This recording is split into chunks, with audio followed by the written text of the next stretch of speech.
Hi, everyone in the audience, and welcome to this little virtual space we're trying to create here. So I'm Danny Miller with Community Forests International. I hope you're all comfortable wherever you may be and maybe have your lunch to enjoy for this lunch hour conversation. So in a moment, I'll give a brief overview of the Common Ground project as a whole. That is the root of this whole partnership. And I'll introduce our inspiring panelists who represent the organizations that created the Common Ground project. But first, I'm going to hand it over to Jocelyn Marshall. Jocelyn is one of our panelists and also offered to do a short welcome and land acknowledgement to start the event. So over to you, Jocelyn.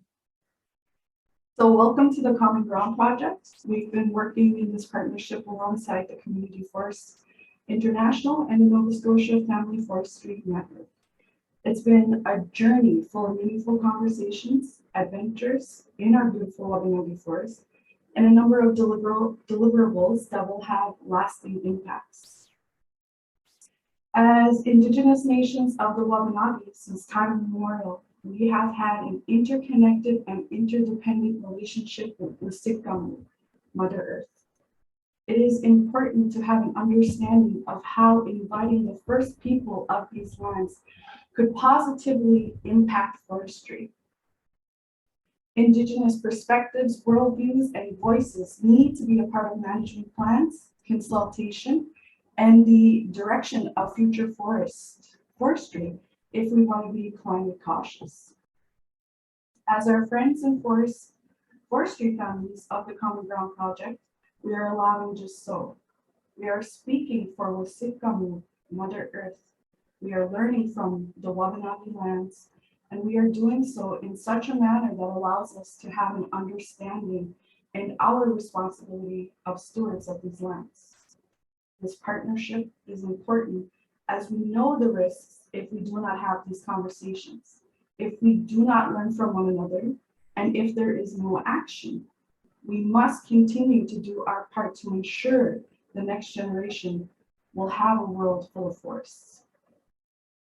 Today, our webinar will be about the Common Ground project, and we'll hear from leaders of our organization and those who work directly with the project. But first, we will do a little land acknowledgement, and then Danny, you can have the floor back. I acknowledge and I give thanks to Gisulk, the creator, Usikkamu, Mother Earth, and our place within her. I acknowledge and offer my respects to our brothers and sisters who share and live in the traditional and unceded lands of the Mi'kmaq people of Wabanaki. I acknowledge and give thanks to all ancestors who have walked before us. Thank you all for everything. And last but not least, all my relations. So thank you for joining us. Danny, the floor is yours. Yeah, thank you so much, Jocelyn, for the welcome and acknowledgement. I'm really looking forward to hearing more about your passion and knowledge for the land in the upcoming discussion. And so I'll try to keep this summary short so we can hear from this lovely set of panelists. And I'll give a bit of further background to add on to what Jocelyn outlined. So the Common Ground project formed from the need to take better care of the forest that we all depend upon. The Wabanaki Forest has seen some harsh treatment since settler arrival.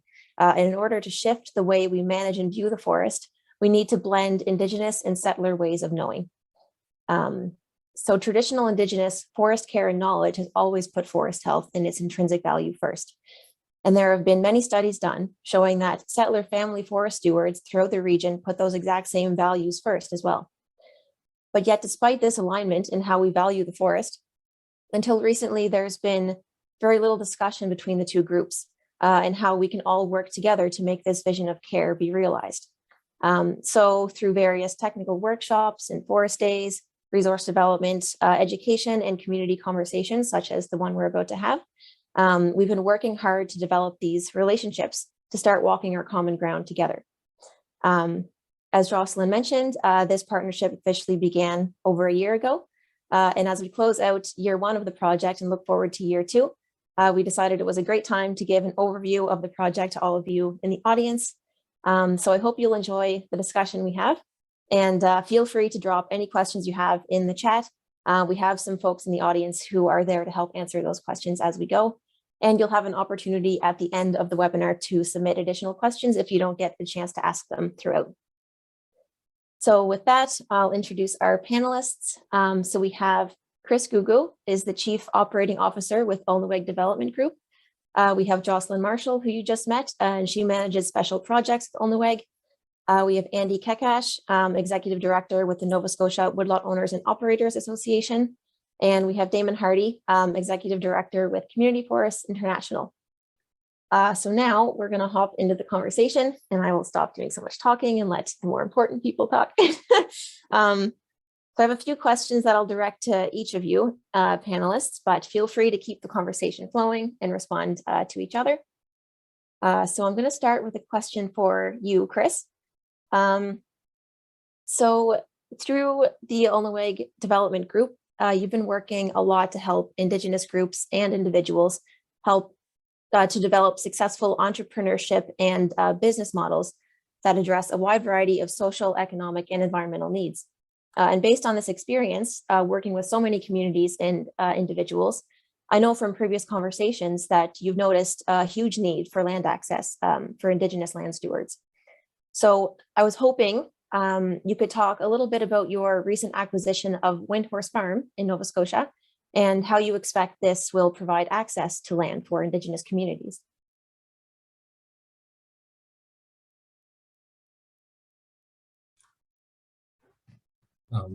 First of all, I just want to state that of all the five of us, I think you and Jocelyn are the important ones in here as youth, the next generation.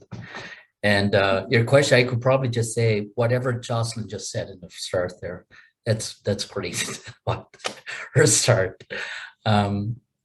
Great summary. Thank you. Well, Ali, Jocelyn. Yeah.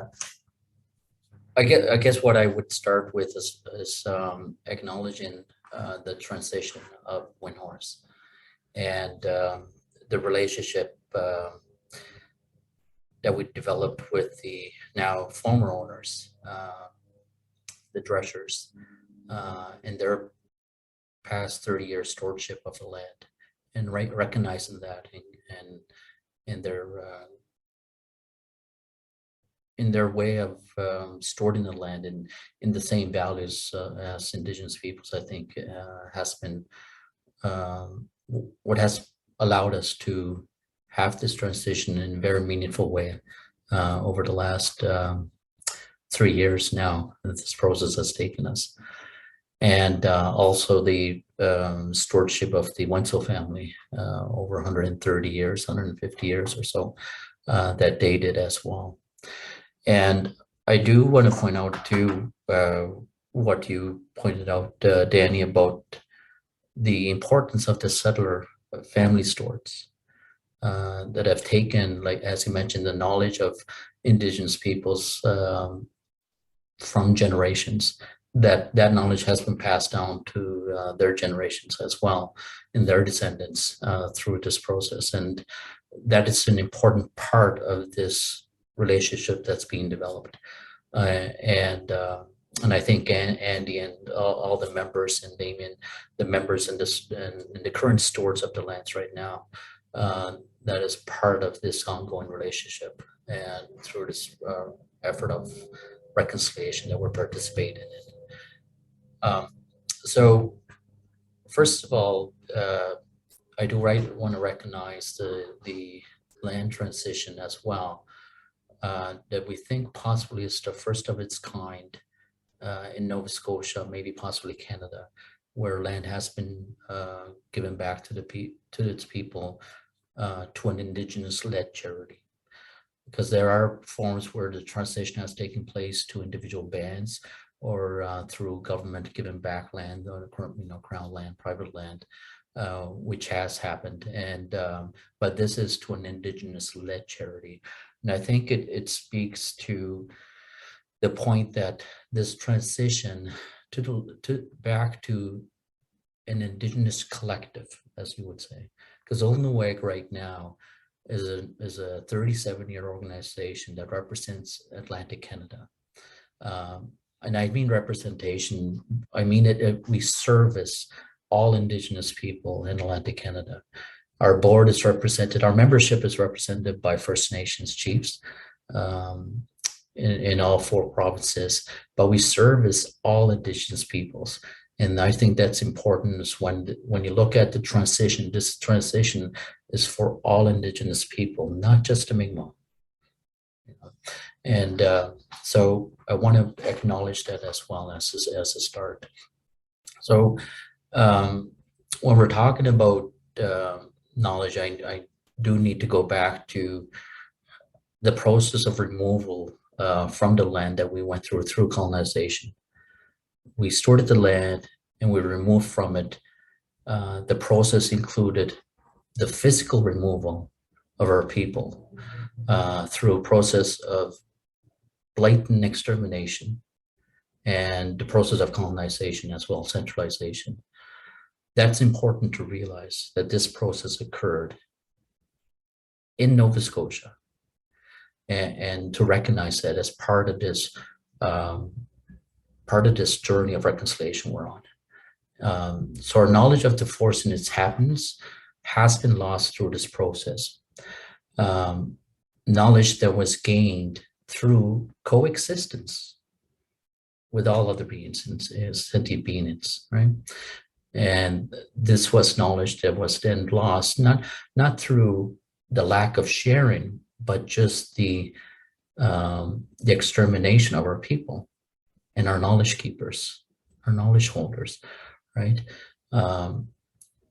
Luckily, some of that knowledge was passed down, as you said, to the settler family stewards, which are part of this journey as well. So it's important to acknowledge that. But we need to realize now that this knowledge is in demand. And ironically, it is in demand because we need to slow down our own extinction.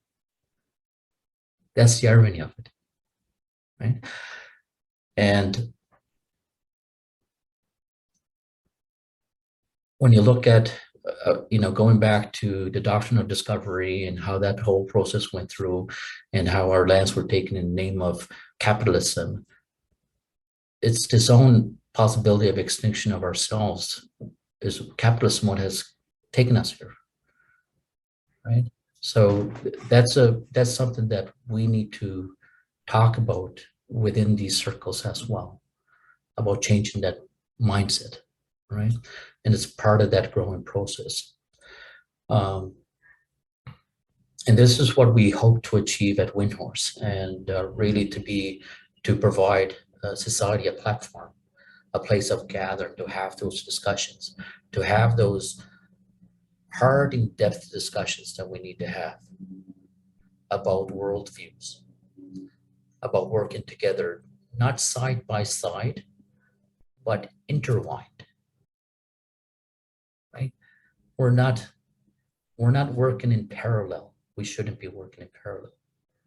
We're almost like a braid of sweetgrass, right? We're all intertwined. That's how we need to work together. So we're looking at Windhorse as a place of learning, of course, and bringing in the next generation. And I wasn't kidding about the importance of you and Jocelyn out here, right? The importance of the youth, the importance of the youth having that mindset of what we need to do.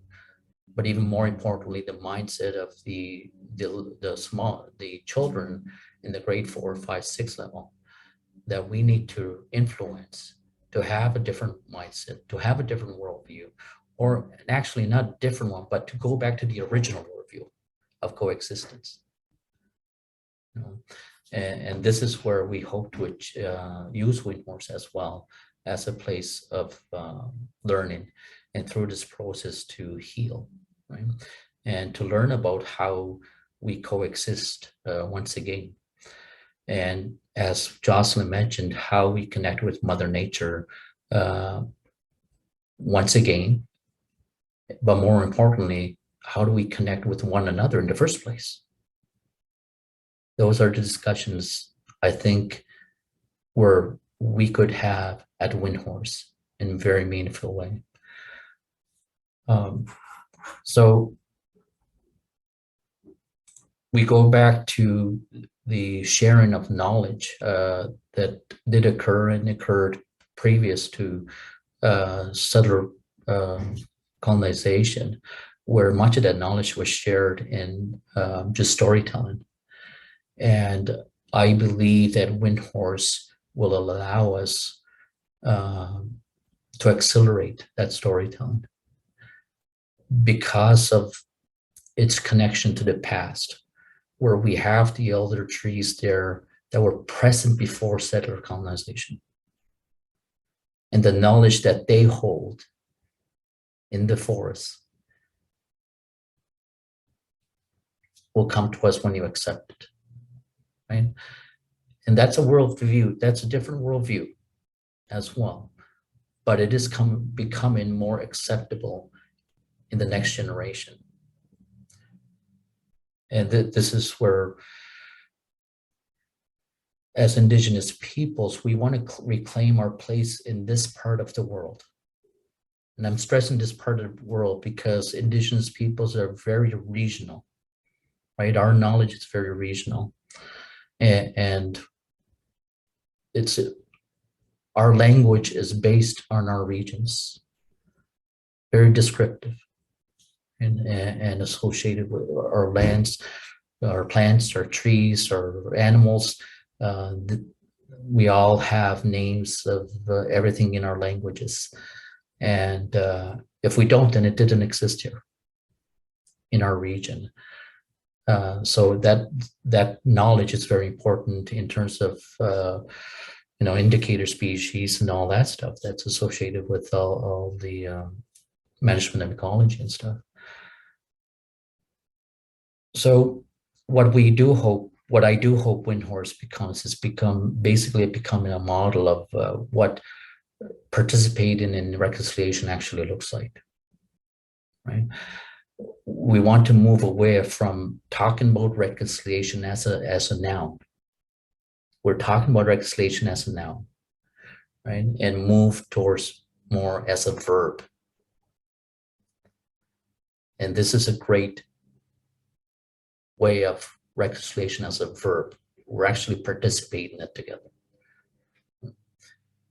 So when we're talking about going back to kind of reclamation, we always come to discussions about self-government, of course, and this is part of the process. When we're storing our own political systems as self-government, for example. We look at storing our own economies by gaining economic reconciliation. As a great example was the recent purchase of the Clearwater,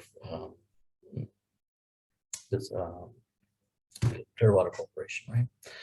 And that ownership and how we become then major players in the fishery sector as a means of self-determination. Now we're moving towards the stewardship of our own ecology. So stewardship of our ecology actually goes even further when we're talking about our ways of knowing. Right? We're getting into a very deep discussion about the outside worldview of spirituality and how that then plays to how we treat ourselves as individuals and how we treat the Mother Nature in that whole process. So in that sense, this is where I see Windhorse as like I said, as an example of what reconciliation looks like and how we as individuals can participate in, and as the settler family stores, you're giving your words there, Danny, can participate in part of that process of reparation, right? We don't need governments to do that for us. We have an ability as ourselves, as individuals, to start that process, and it's even more meaningful to us to do that as individuals.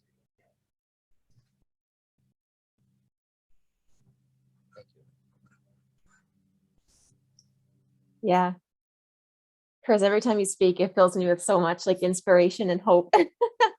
Yeah, it's really beautiful how you framed up the intertwining of worldviews, not just settler and Indigenous, but of in nature, different species in nature, and how that's the only way we can save ourselves as a species, the only way we can move forward.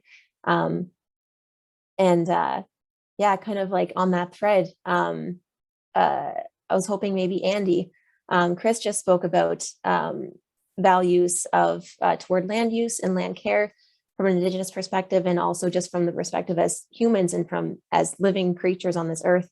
And I'd like to hear maybe your thoughts on some of the values of family forest stewards and what they think and what values they hold. And if there are any values to enacting any barriers to enacting those values on the land that they steward.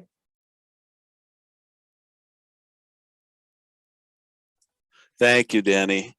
You know, it's been one of my ongoing professional challenges to have to follow Chris Gugu speaking, because there's just no way that I can tell stories and make statements that are that compelling. So we'll do our best. I'd like to note two things if I could. One is he talked about the importance of youth, and that's particularly where settler communities do a very poor job, right? Forest stewards in Nova Scotia generally are 55 and older. And if you go to conferences that we run, or field days or events, that's who you see. And we don't have young people. And Chris and I and Jocelyn really need to get together and talk about how I bring younger folks into this conversation, because it's critically important. I agree. The other thing he talked about was this interdependence, and it's driven home for me every spring. Across the street from where I'm sitting right now is a pond, and the pond is pretty close to the ocean. And when we first moved here, we were seeing cormorants, big black birds, eat a lot of fish. You often see them on rocks like this, trying to dry out their wings, called shags in many parts of this area around here. Anyway, we see cormorants coming into the pond, the freshwater pond, which is always kind of interesting. And we looked at them for a while. We studied them and what was going on. And we noticed they were diving down, they were getting sticks, and they were flying off with them. We thought about that a bit. My wife likes birds a lot, and so she thought about it a lot. And she said, they're web-footed seabirds. They can't go in the woods to get sticks. They got to get them from the ponds. They use the sticks. They take them to the offshore islands where they breed, and they make nests out of them. Because they're offshore islands, there aren't any trees in many of the places, so they need the sticks. The sticks are there because the beavers have been eating the forest all around here, and they've been bringing the sticks back, and they're in the pond, and they jam some in the bottom of the pond, and others are floating around. And you start to think about this whole thing, right? The cormorants, the beavers, the sticks, the trees, and you realize if we think that we can actually take all of this in without a lot of careful thought and clarity and desire to do the right thing, we're in trouble, because we can't, right? These are complex, interconnected systems, and everybody and everything matters. It's just driven home at this time of year, particular to me. We're really delighted to hear about the Windhorse acquisition. My organization, Nova Scotia Woodlot Owners and Operators, has a long association with Windhorse, and both Jim Drescher, the owner, who was involved with the transfer, and Will Martin, who worked there for many years, have served as director. So we're ecstatic, and congratulations. That's just wonderful. You asked me about landowner values, and it's something that has always interested me. I worked in this area for a number of years, both as an environmental reporter and for forest steward organizations, I guess you'd call them generally. And in 2010, I went back to school at Dalhousie in the School for Resource and Environmental Studies and took a master's. And my thesis revolved around landowner values, woodland owner values specifically. And so I went out in the woods with a recorder around folks' necks, and I only asked them really one question. If that, it wasn't even a question, it was a request. I said, tell me about this land. Tell me about the land. That was pretty much the only thing I said. And if they brought things up, I might have said, well, tell me a little more about whatever it was that they mentioned. So I didn't direct their thinking in any way. People were just giving me the unvarnished feelings and thoughts that they had about these places. And every one of them had forward thinking values. Now, they weren't all the same. They were quite different, in fact. I mean, some people were very concerned about retirement nest eggs. Others wanted to pass along their lands. Some of them were concerned about wildlife habitat. Some of them were concerned about climate change. The list went on and on. Spiritual values were quite present. Recreational values, the place to be with family or friends, and you know, just a lot of values. But none of them were short term. None of them were, and economic values as well. I mean, you know, virtually everybody mentioned that there was return to be had from land, but none of it was, I want to whack it today and stick a check in my pocket, right?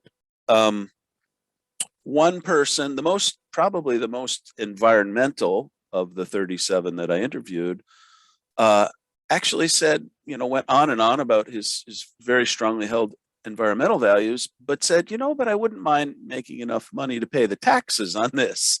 So literally everyone had an economic component, but it was only one component.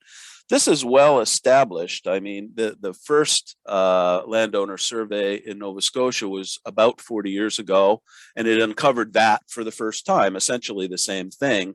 And dozens of studies, scores of studies probably, have been conducted all around the industrialized world, really have shown the same thing.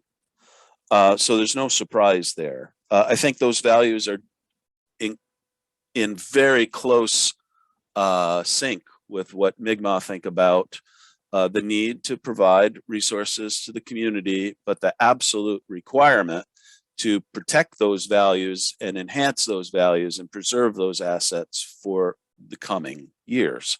That's what I found, and that's what all of the research tells us about landowners and their goals. The question is, how do they achieve them? And that's where we've had some real challenges. Because the truth is, while many stewards say they have deeply held long-term values, quite a few of them don't act in ways that sort of express the values, I guess you'd say. I mean, small landowners in Nova Scotia clear cut at a very high rate.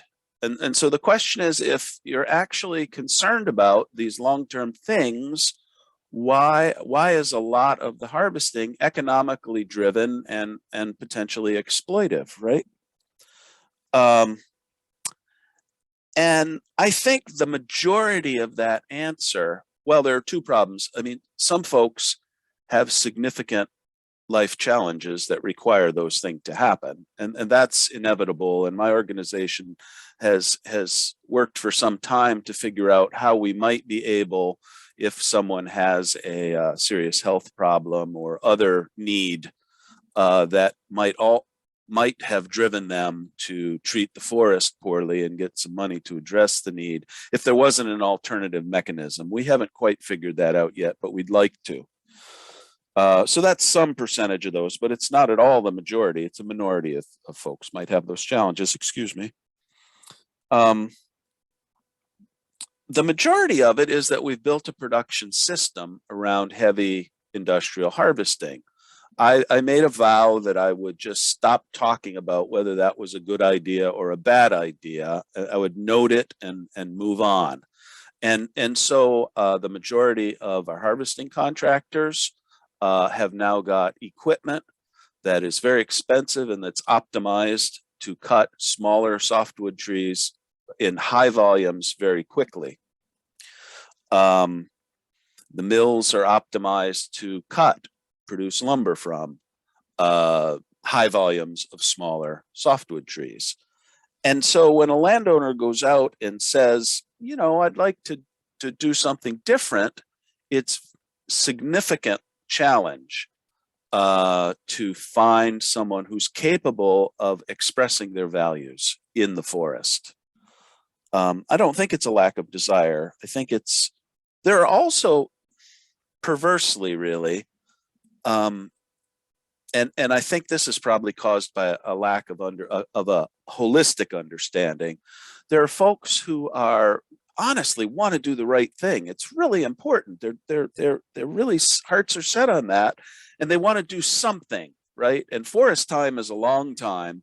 It's not always the case that we need to do something. Sometimes doing nothing is the best thing we can do, right? But there's that impulse because we're humans, and this is what we think, and these are trees, and they think a lot longer, or they live for a lot longer anyway.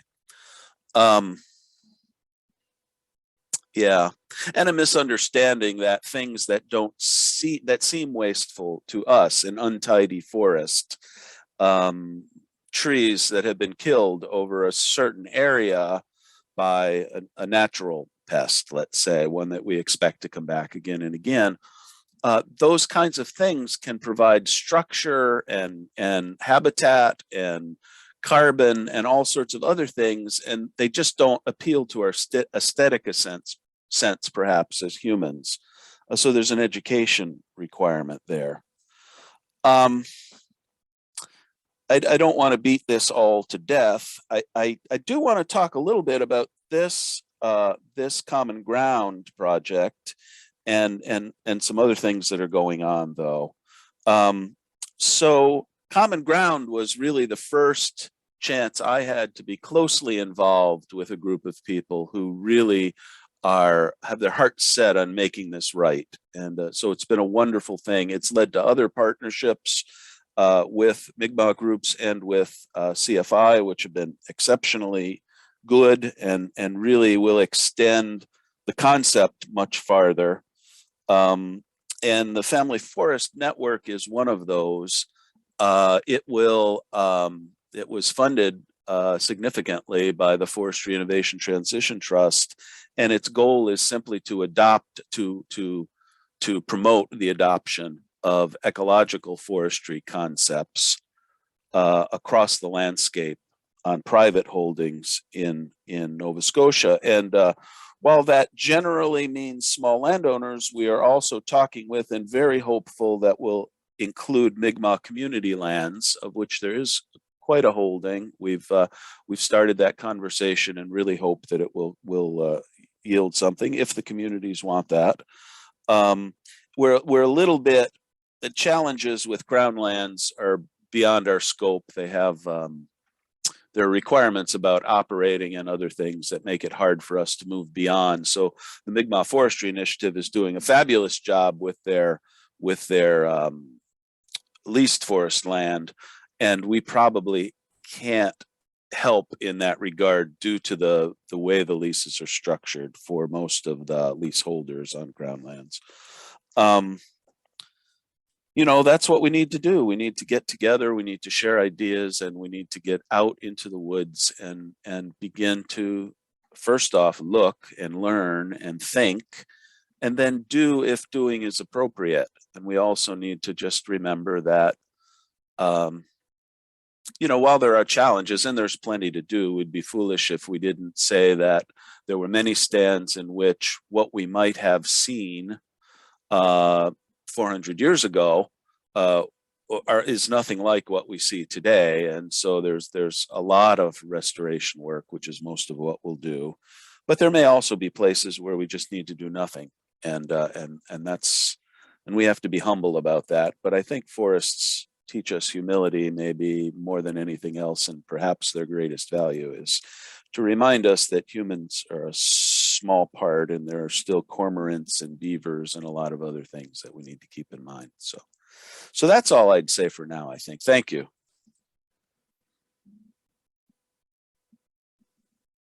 Yeah, thank you. Thank you, Andy. And thanks for tying in a lot of what Chris said as well, including about, yeah, how very badly we need to incorporate Indigenous perspectives into any decisions around forest care.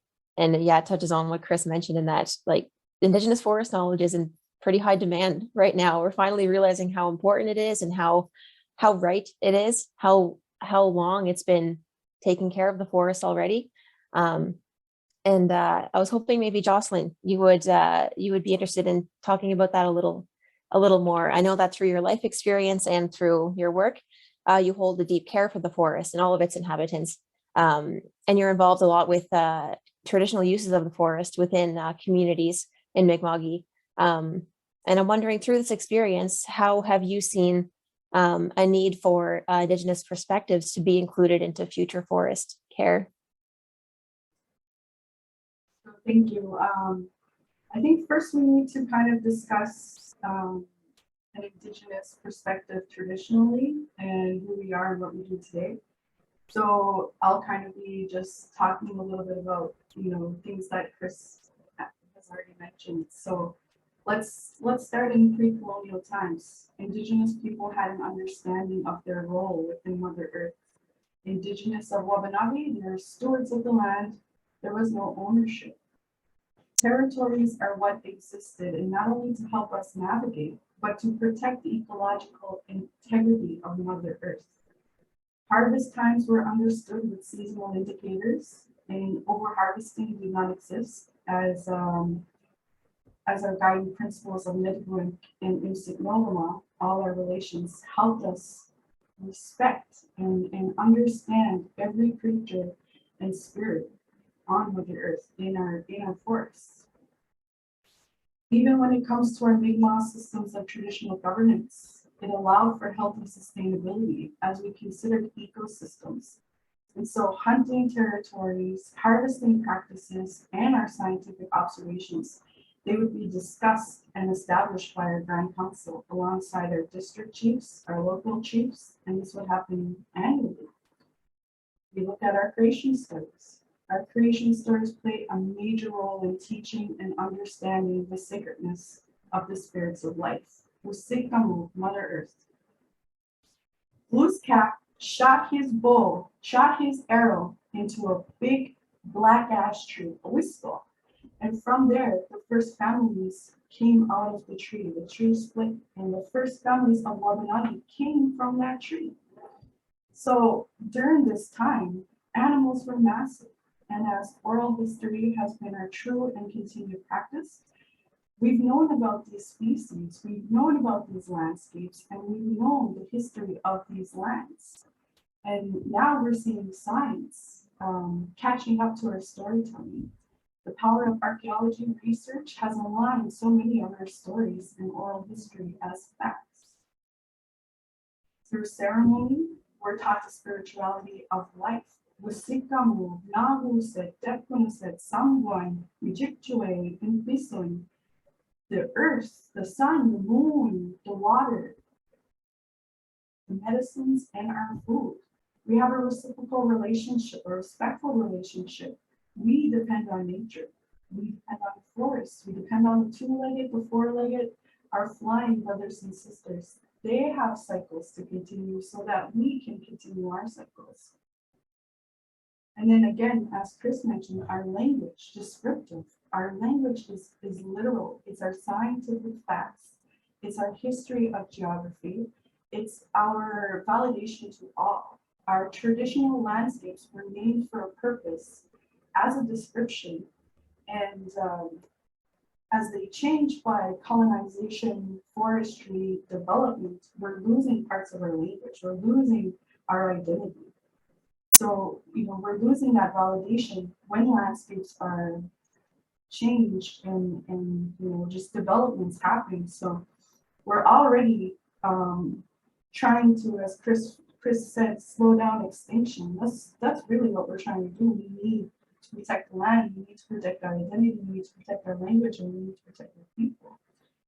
So, then finally, and living a way of life that did not compromise any cycles.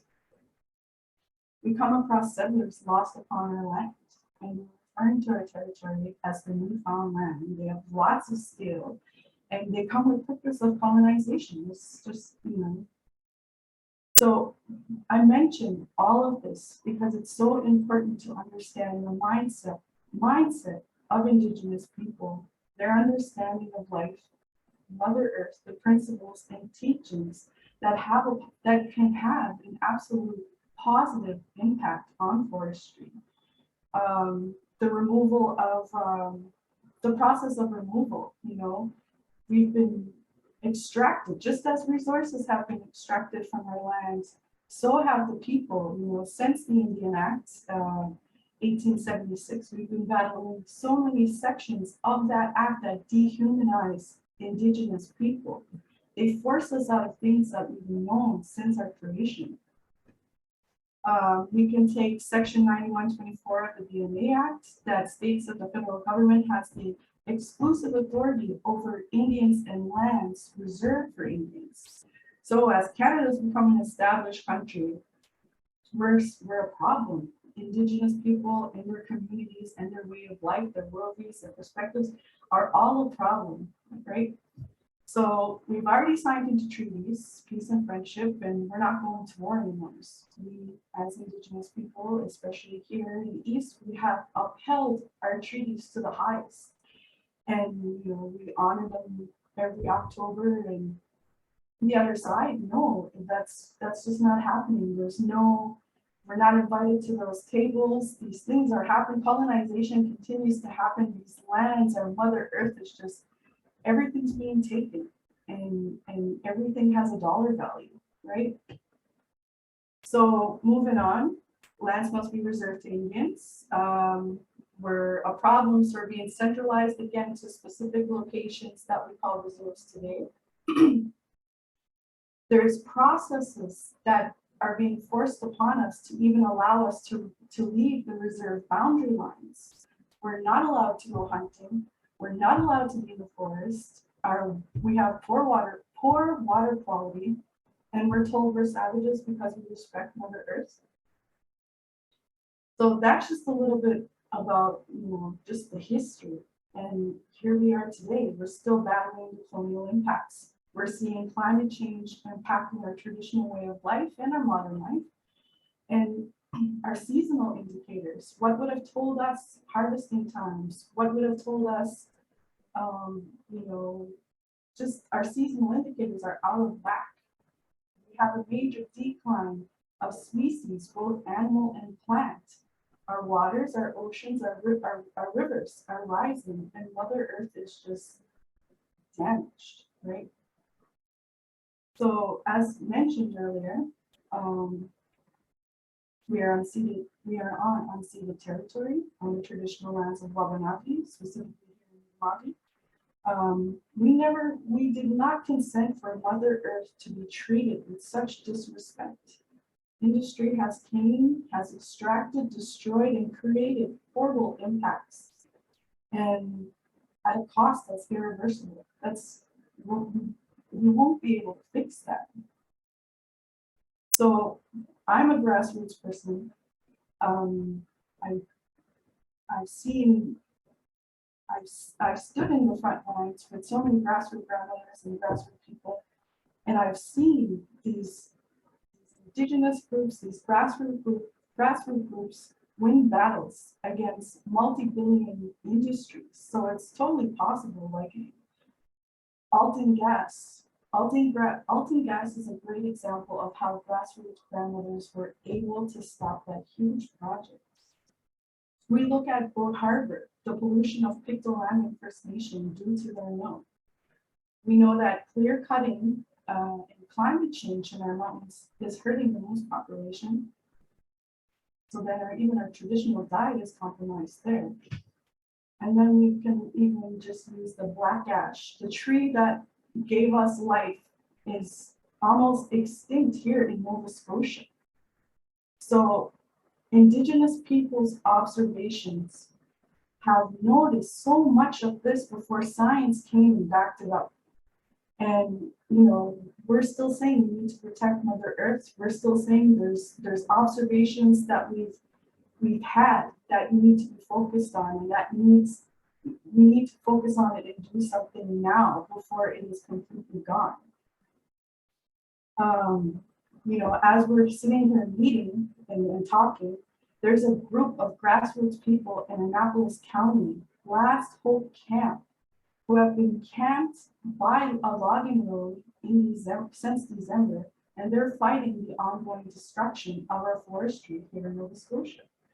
So, you know, as we're talking about these things, there's people standing up against industry to try to just halt and try to just prolong our existence, our forestry. So how valuable is it to involve the Ulnooweg perspective?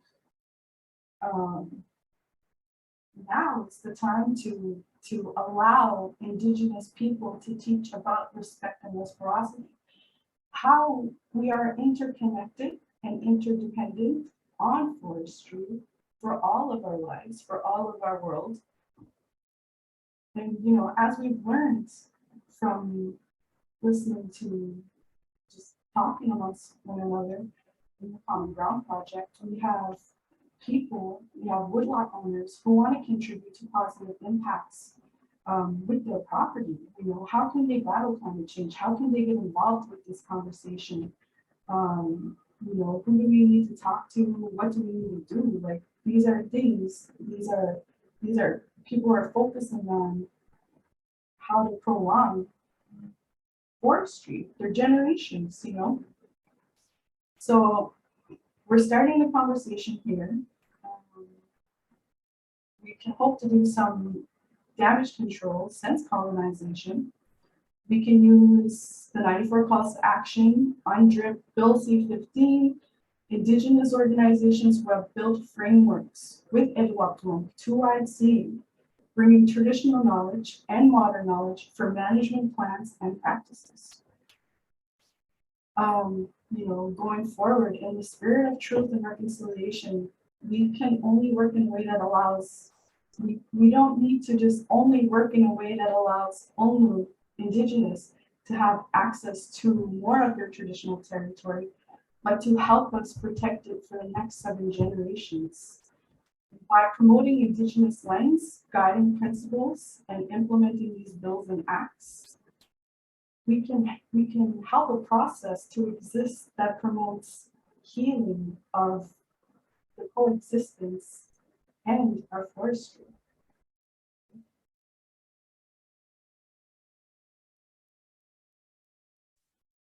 Amazing. Thank you, Jocelyn. Yeah. Feeling very inspired. Yeah. Yeah. Let's do this, you know?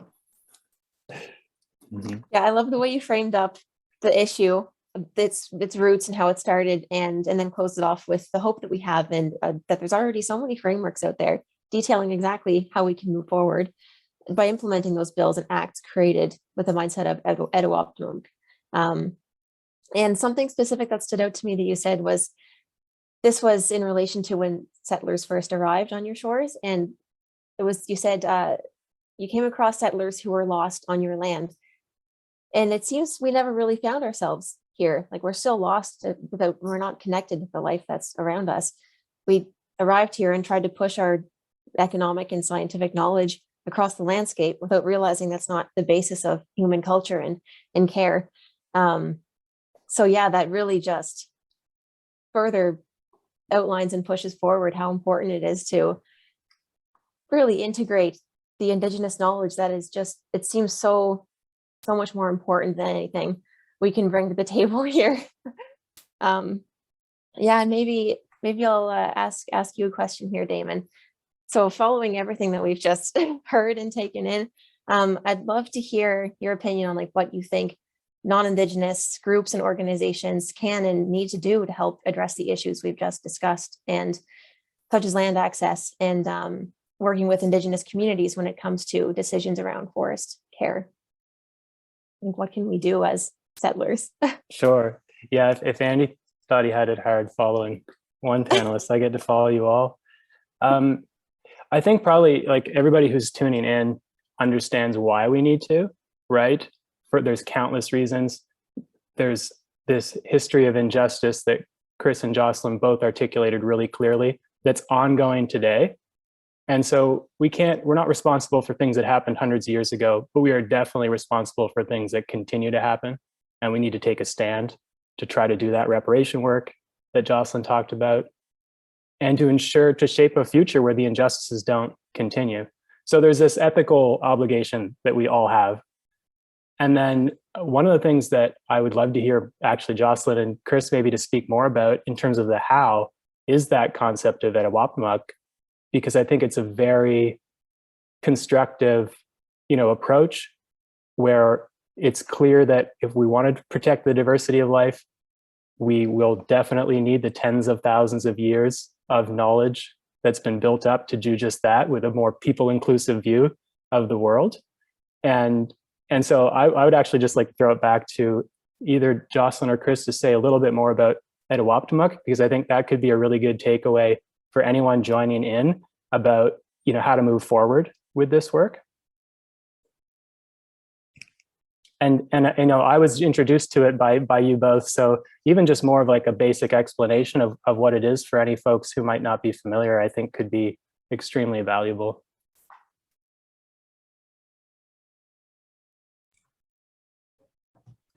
I will hand it over to Jocelyn, our youth.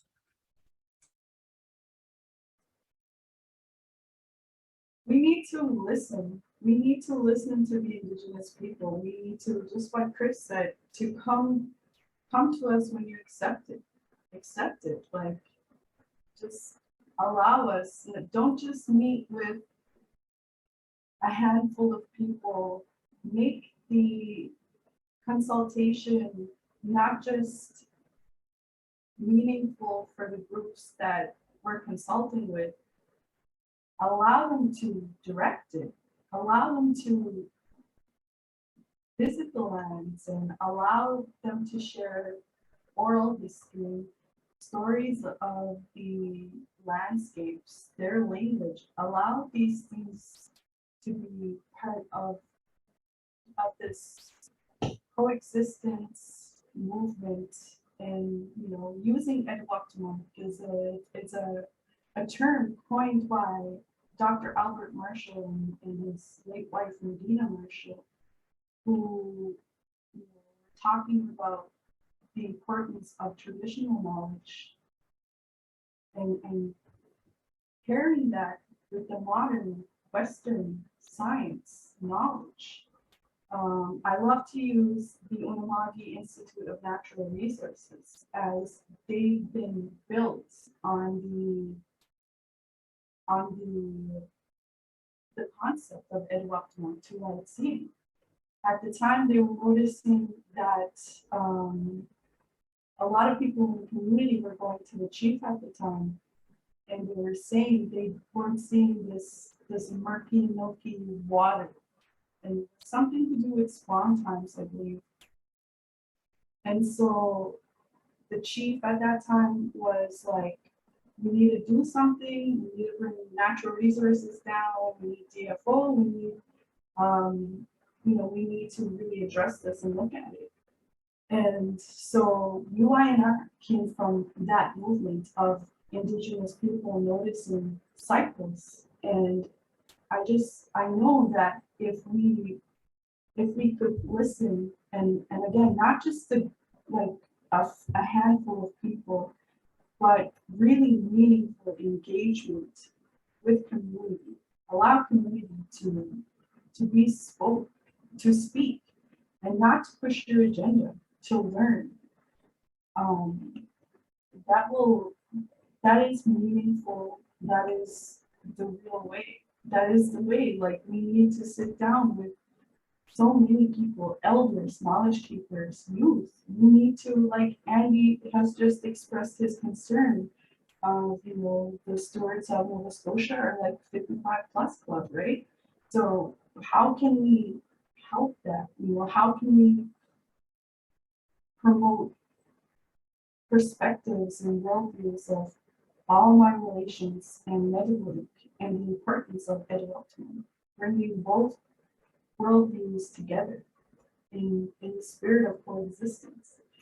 So that's my answer.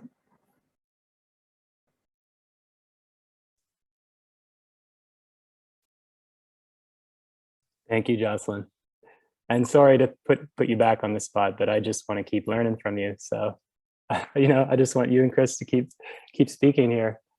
But yeah, I'll also echo what you were articulating. There's so much guidance coming from Indigenous communities as well. There's the, like Jocelyn mentioned, the 94 recommendations from the Truth and Reconciliation Commission, the 40 plus articles in the United Nations Declaration on the Rights of Indigenous People.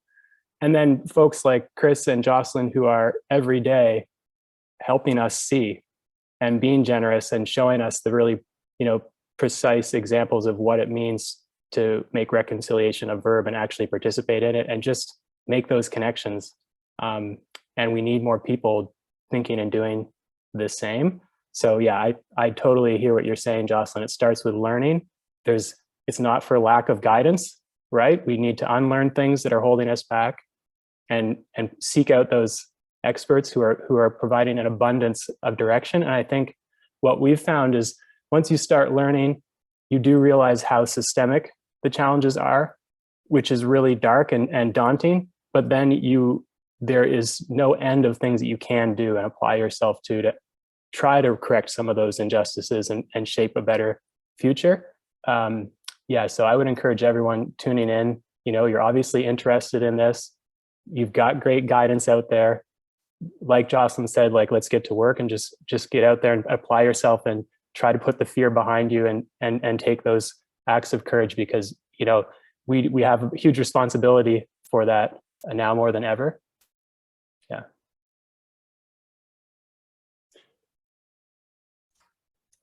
Yeah. Maybe I would just add, Damon, just a little story I usually share for Acknowledgement. I had a number of elders gathering with 45 Indigenous youth.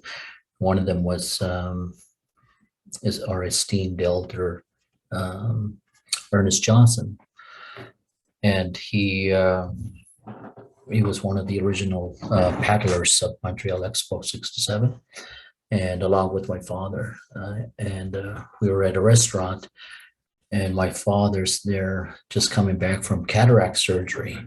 He's got a patch on, and so Ernest comes in, and my father's sitting there, and he speaks right loud to my father, making sure everyone hears him.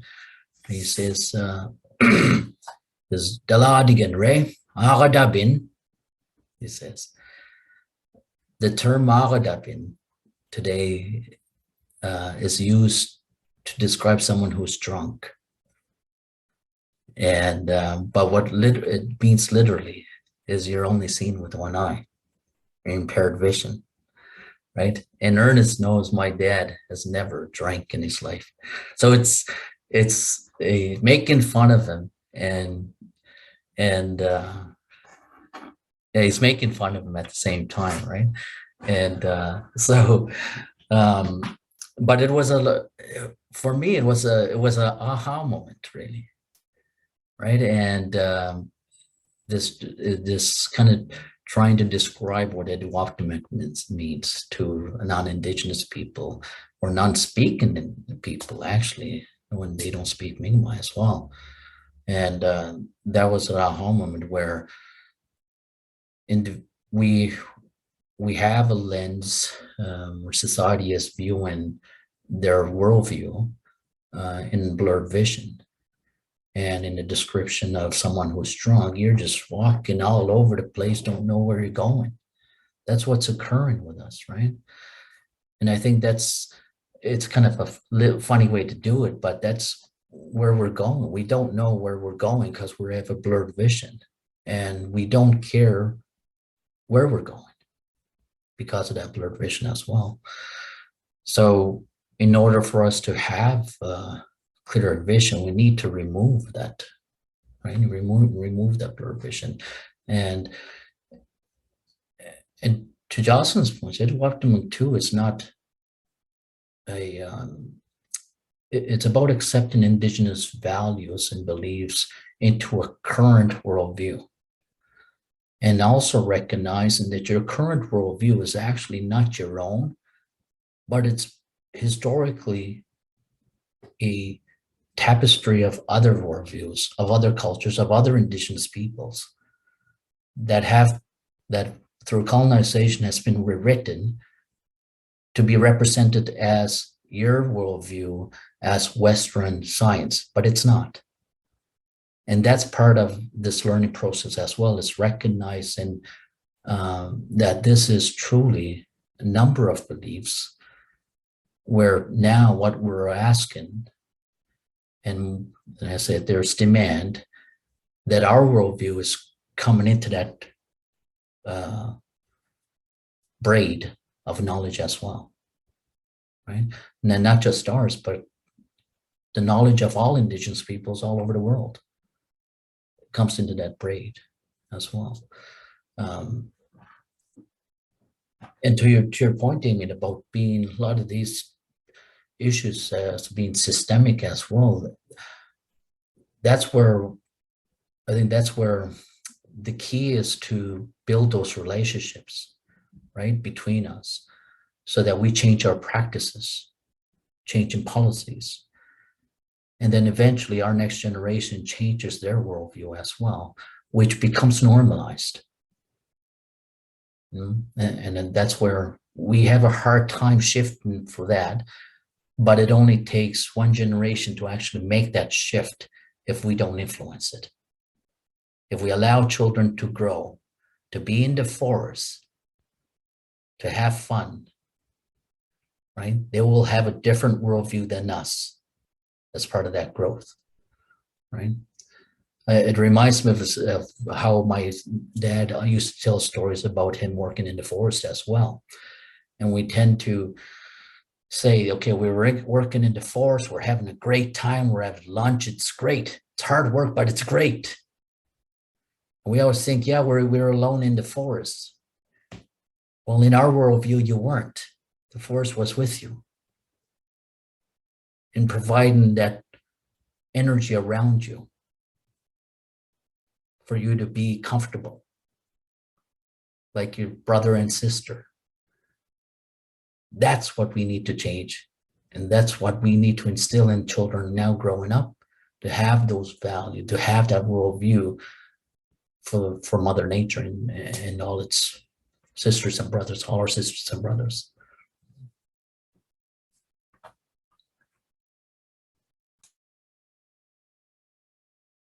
Yeah, I can't think of a better sentiment to end on, Chris. Thank you for adding that in there.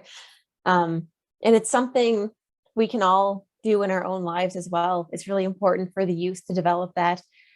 And also for anyone to just reconnect, go into the forest and realize you're not alone. You're with that whole system of living creatures in there.